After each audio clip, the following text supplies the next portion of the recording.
The Quran is filled with challenges and statements. These challenges, we find them, they feed our intellect. They feed the intellect of those who ponder. Allah asked them to reflect on the fly. It's as if the fly was a creature for them to reflect on. But Allah subhanahu wa ta'ala did not stop there, no. He then went on to the miracle about the fly. In which way? He went on to say, if a fly steals something from them, they'll never be able to catch it. This is a scientific miracle in itself. Why? 1,000 years later, the scholars of biology came forward. When they analyzed the fly, they found out that a fly is the only animal which breaks food outside of its body through the usage of enzymes which break the food into small pieces. Flies don't actually have teeth. They have instead what we would call a proboscis, sort of like a tongue-like mouth part that almost forms a straw. They inject material, enzymes, from their mouth, causing the fruit to become more liquid, and then they're actually able to suck that liquid up through their straw-like tongue into their mouth. And that's how they actually consume what they're eating. That if a fly steals a breadcrumb from you, you'll never win it back.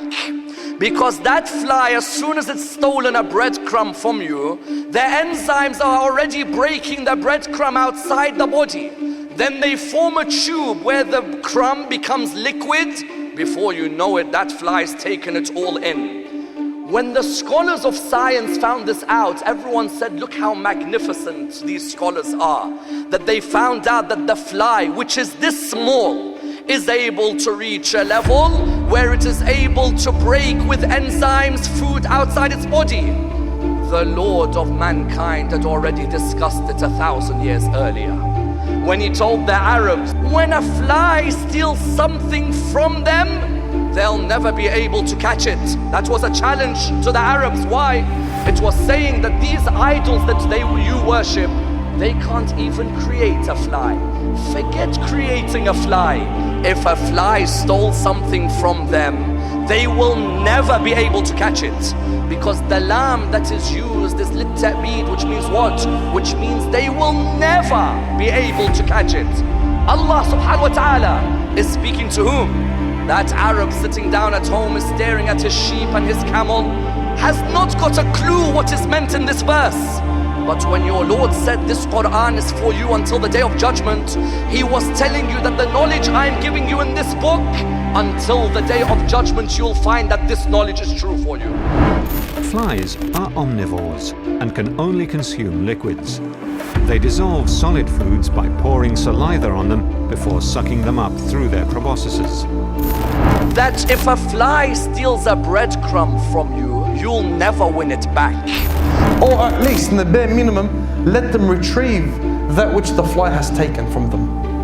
And this is the challenge Allah Azza wa Jal, He gave to everyone.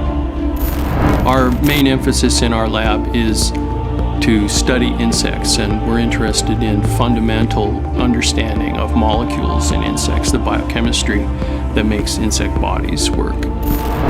So insects obviously are faced with the same problem like we are as humans. They're surrounded by microbes, viruses and bacteria and other parasites all the time, so they are potentially under attack all the time as well.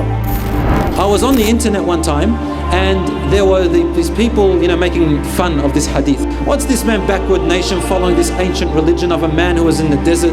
If a fly lands in your food, you dip it. We told you these Muslims are dirty. The flies dipping in them, it's been in the toilet, being here and there. Suddenly, an article showed up. A research article by a very prominent researcher in America, biochemist. This article said, we were asking the question about how a fly can survive in the most dirtiest bacteria and not die. We thought it would be a good idea if we can extract the antibodies from that fly and make it an antidote, an antibody for human beings injected in them as a vaccination to make them stronger and more immune against bacteria. Because that type of bacteria, which the fly goes to, feces and urine, that's the cause of hepatitis, which kills you, hepatitis A, B and C. This researcher said, we were trying to find out how do we extract this antibody from them. They said the only way we found out is the easiest way and the most efficient way is to just dip them in liquid. Wallahi. We dip them in liquid, and that way if they die, the antidote naturally falls off their body into the antidote and we can transfer it into a vaccination. Everybody, no more comments. So the work on insects, which was driven initially by simple curiosity, has then led to a very strong increase in understanding the human defense mechanisms. I thought, subhanallah, it is as if they have studied Rasulullah ﷺ in his character and they've brought this information to us in the name of the West.